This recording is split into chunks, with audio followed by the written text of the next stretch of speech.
ایک مستری کو بلایا مسجد بنانے کے لیے، کہا اس طرح کی بنانا میرا دل خوش ہو جائے۔ معمار نے، مستری نے مسجد بنائی، بادشاہ سلامت کو پسند نہ آئی تو بادشاہ سلامت نے اس مستری کا ہاتھ غصے سے کاٹ ڈالا، پوچھ کوئی نہیں نہ سکتا۔ وہ سیدھا قاضی کی عدالت میں کٹا ہوا ہاتھ لے کے گیا اور قاضی کے دروازے پہ جا کے کہنے لگا میں پوچھ سکتا ہوں آپ کس کا کلمہ پڑھتے ہیں؟ پوچھ سکتا ہوں؟ تو قاضی کہتے ہیں میری کرسی بھی کانپنے لگی اور جس کمرے میں بیٹھا تھا وہ کمرہ بھی کانپنے لگا۔ میں نے کہا سوالی تو بات کر، کہانی پہلے بتاؤ کلمہ کس کا پڑھتے ہو؟ تو قاضی کہتا ہے میری آنکھیں برس پڑی۔ میں نے کہا میں اس کے کلمہ پڑھتا ہوں جو دنیا میں بھی میرا وارث ہے، قیامت میں بھی وہی میرا والی بنے گا۔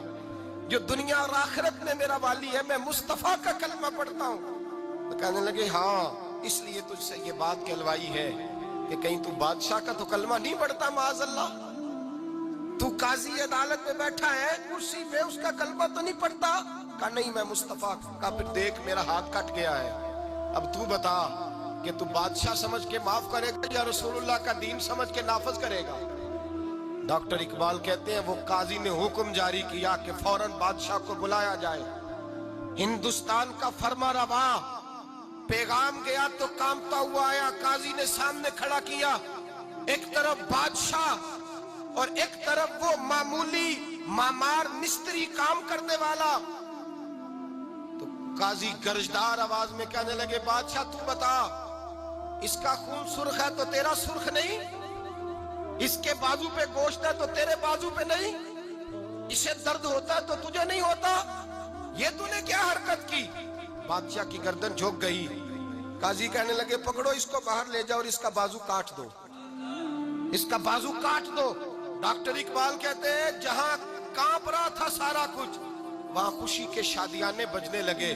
قاضی کہنے لگا اس کا بازو کاٹو اور اس کو بتاؤ امیر غریب کا فرق اتنی دیر ہوتا ہے جتنی دیر بندہ مسلمان نہیں ہوتا، اور جب کوئی رسول اللہ کا غلام ہو جاتا ہے پھر سارے برابر ہو جایا کرتے ہیں۔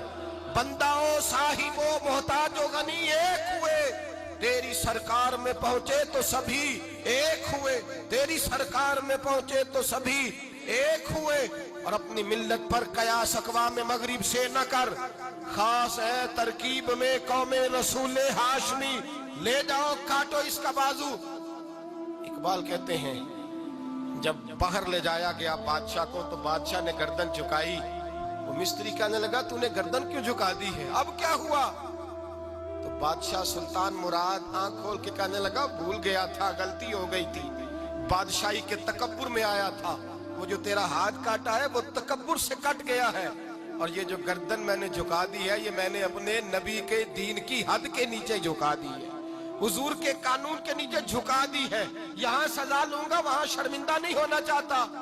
اس مستری نے بڑھ کے سینے سے لگا لیا اور کہنے لگا قاضی صاحب میں نے معاف کیا، مجھے پتا چل گیا ہے کہ مسلمان بادشاہوں کا کلمہ نہیں پڑھتے، محمد عربی کا کلمہ پڑھتے ہیں، رسول اللہ کا کلمہ پڑھتے ہیں، اور جب تک مسلمان نبی پاک کا کلمہ پڑھیں گے کوئی اللہ کی حدوں کو نہیں توڑے گا، کوئی دین کو پامال نہیں کرے گا، کسی کے اندر طاقت پیدا نہیں ہوگی کہ وہ دین